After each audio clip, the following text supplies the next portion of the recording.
Imagine this. You look over at your child and once again they're picking at their lips.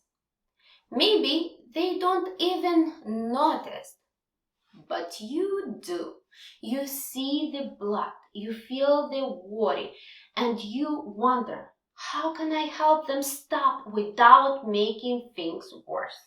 Hi everyone, I'm Olga Sirbu.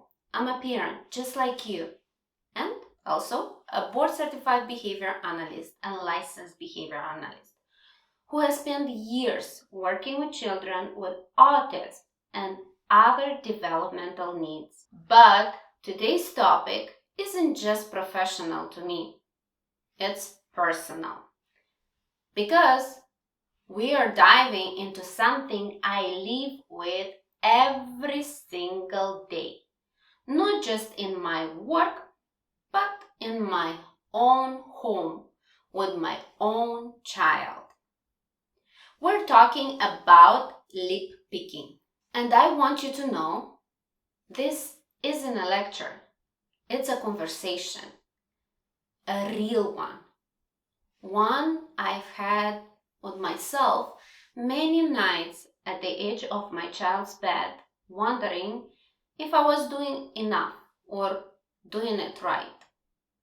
In this video, I'm going to walk you through what lip picking really is and why it happens, how it shows up in both neurodivergent and neurotypical children, and most importantly, 6 clear, compassionate strategies you can start using right now to help your child or even yourself move toward healing.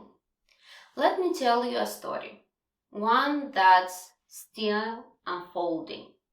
My child, who is not on the autism spectrum, began picking at his lip around age 3.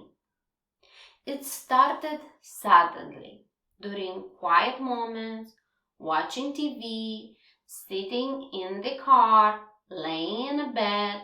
His fingers would find his mouth, and slowly, almost without realizing, he'd begin peeling and picking. Sometimes it would bleed, sometimes it would scab, sometimes it would heal, only to begin again.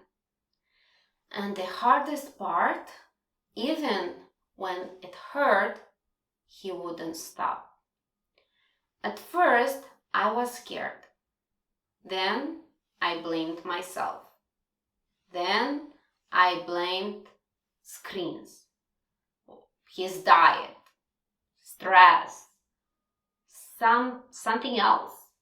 But over time, I began to listen instead of panicking. And I realized he wasn't doing this on purpose. He wasn't doing this to upset me. He was trying to cope, to regulate, to feel something, or sometimes to feel less. And that helped me shift from correction to connection. So, what is lip picking really? Lip picking falls under a broader group of behaviors known as body-focused repetitive behaviors. This can include nail biting, skin picking, hair pulling, cheek or lip chewing. They often show up during boredom, sensory-seeking moments, transitions between activities, anxiety, or emotional overwhelm. It is important to know, self-injurious behaviors like this are not exclusive to autism. They don't mean your child is broken. They don't mean you failed.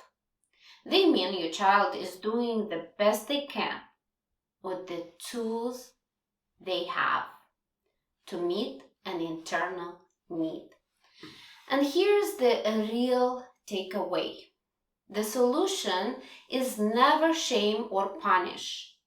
It's understanding, it's redirection, it is helping them build safer, healthier coping skills over time.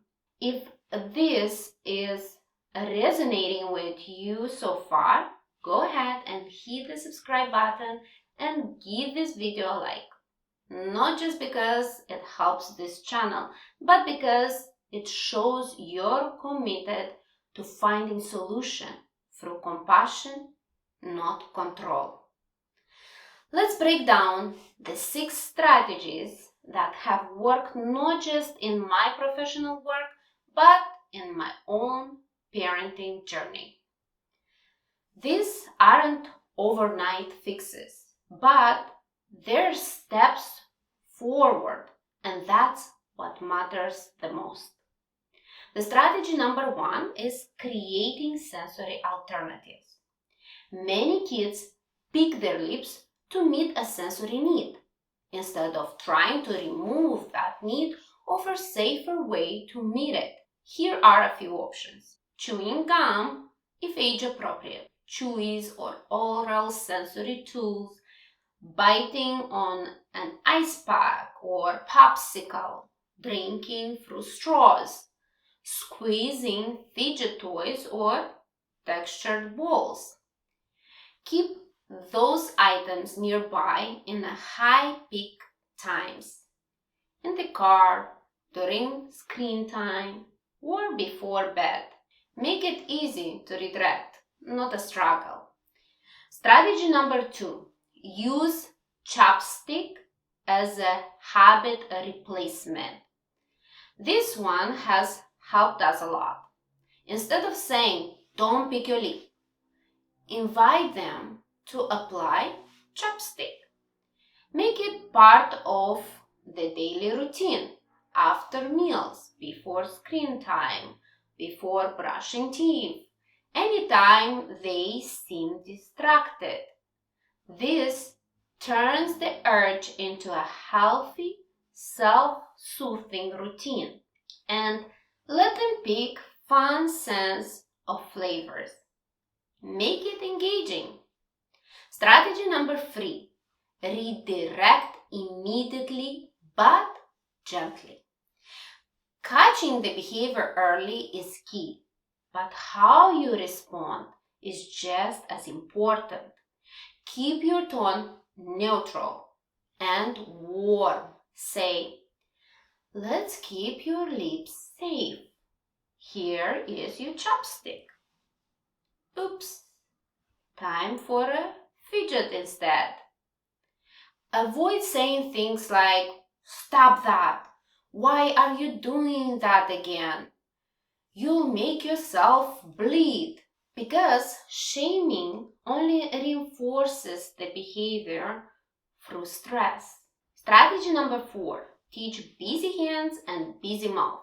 Sometimes kids pick because they are bored. Build habits where hands and mouth are doing something else. Drawing, holding a warm rice bag, playing with the slime tube, sipping a smoothie, playing a finger tapping game, or blowing bubbles. Build mini routines during high-risk times, car rides, or waiting rooms, bedtime, so their hands and mouth aren't just available to pick. Strategy number 5. Use visuals or verbal reminders. Some kids, especially younger ones, benefit from gentle reminders. You can create a visual cue, like a picture of a chopstick, or simple verbal prompts like "safe lips. What can you use instead?" Make it short, make it calm, make it frequent. Repetition is how we rewire the habit. And the last strategy number 6, is praise redirection, not just absence. Don't just wait for the behavior to not happen. Celebrate when your child actively makes a better choice. Say, I saw you reach for the fidget instead of picking. That's awesome. You used your chewing. I'm so proud of you. You kept your lips safe all throughout the movie. That's amazing. Reinforcing positive action builds long-term changes because the goal isn't perfection, it's progress. I want to pause here and remind you of something important. This is not your fault. You didn't cause this behavior. And your child is not trying to be difficult. They're trying in the only way they know to feel okay. And just by being here, you are already doing something powerful. Because when we approach self-injurious behavior with patience, compassion, and curiosity, we give our kids something even more powerful than behavior change. We give them safety. We show them, I'm not here to punish you. I'm here to support you. And that's how real transformation begins. If this video helped you understand lip picking better, or made you feel even a little less alone, please hit like, subscribe, and share it with someone who may need it. And I would love if you would leave a comment below.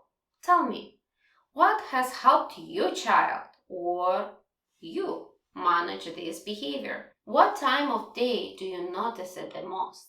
What would you like help with next? Because this isn't just a channel, it's a community. And your story can help another parent feel seen and supported today. Thank you for watching. Thank you for showing up for your child. And remember, you don't have to be perfect. You just have to keep showing up with love, patience, and the willingness to try again. I'll see you in the next video.